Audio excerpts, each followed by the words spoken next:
संकट चतुर्थी की सभी को ढेर सारी शुभकामनाएं। हिंदू पंचांग के अनुसार मार्गशीर्ष माह कृष्ण पक्ष की चतुर्थी तिथि का आरंभ 30 नवंबर को दोपहर 2:24 पर होगा और 1 दिसंबर को दोपहर 3:31 पर समाप्त होगा। संकट चतुर्थी के दिन चंद्रोदय को जल अर्पित किया जाता है, इसलिए इस बार 30 नवंबर 2023 को संकट चतुर्थी है वो मनाई जाएगी। पूजा के शुभ मुहूर्त की बात करें तो सुबह 6:55 से 8:14 तक का रहेगा और एक अन्य मुहूर्त है वो 12:10 से 1:28 तक का रहेगा।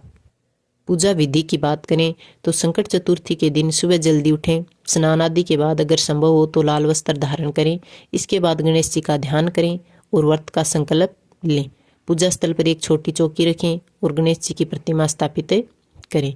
गणेश जी को फल, फूल, धूप, दीप, नैवेद्य आदि अर्पित करें और सायंकाल में चंद्रमा को जल अर्घ्य देने के बाद है वो व्रत का पारण करें।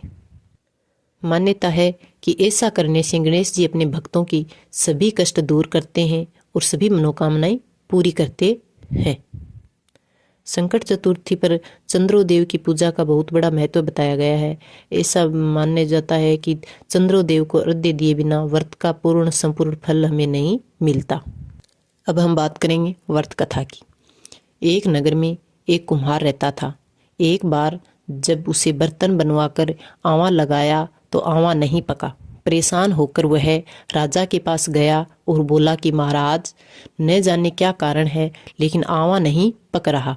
राजा ने राज पंडित को बुलवाकर कारण पूछा।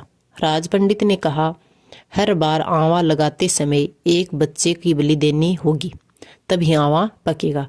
राजा का आदेश हो गया। बलि आरंभ हुई। जिस परिवार की बारी होती वहां से एक बालक है वो जाता। अपने बच्चों में से एक बच्चा बलि के लिए भेज दिया जाता। इस तरह कुछ दिनों बाद एक बुढ़िया के लड़के की बारी आई। बुढ़िया के एक ही बेटा था तथा उसके जीवन का सहारा था, पर राजा की आज्ञा के आगे कुछ नहीं चलता। दुखी बुढ़िया सोचने लगी, मेरा एक ही बेटा है, वह भी राजा है वो बलि में चढ़ा देगा तो मेरा बुढ़ापे का सहारा कौन बनेगा। तभी उसको एक उपाय सूझा।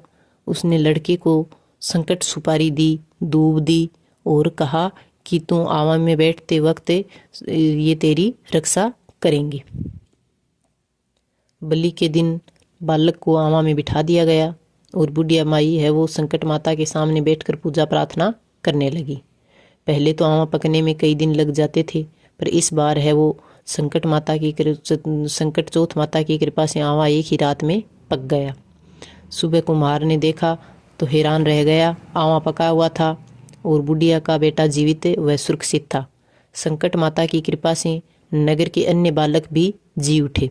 यह देख नगरवासियों ने माता संकट चतुर्थी की महिमा को स्वीकार कर लिया। तब से आज तक संकट चतुर्थी माता का व्रत है वो पूरे विधि विधान से किया जाता है और संकट चतुर्थी माता है वो सभी के संकट है वो दूर करती है। इसके बाद आपको विनायक जी की कथा सुननी है तो वो भी आप हमारे वीडियो में दी हुई है, वहाँ पर जाकर सुने। वीडियो अच्छी लगी हो तो लाइक शेयर सब्सक्राइब जरूर करें। धन्यवाद।